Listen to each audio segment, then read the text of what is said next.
Hey guys, so today I wanted to do a quick review on this magnetic baby shark drawing board. I really love it, guys. As you can see, it's a very pretty drawing board. Now I got it for my little nephew because he loves drawing. He doesn't even know his alphabets yet, but he loves writing and drawing on these drawing boards. It is super easy to use. As you can see, it comes with a little hanging pencil so you can draw and write on it. I love that it comes hanging from the drawing board, guys, because that means they will not lose it. My little nephew loses them all the time, so I really love this little feature.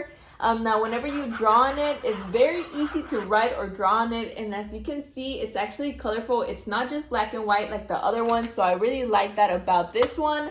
Also, in case you want to erase it, you can always erase it. It's very easy. I love this little sliding feature here. It did come with little stamps here that were different shapes, guys, but my little nephew lost it. That's why I love this feature about the pen, because if not, he would have lost it as well. But I really love it, guys. It comes with a little hanging, thing here, so they can hang it up in case you want to, and they can just draw on it when it's like hanged up to the wall. But I really love it, guys. He absolutely loves it. Even though he does not even know how to draw or write or do the alphabets, he still draws and writes on it whatever comes up to his mind. So he's very creative with it. But I definitely recommend it, especially if you're trying to look for your kids' birthday gift or Christmas gift or holiday gifts. I would definitely recommend it.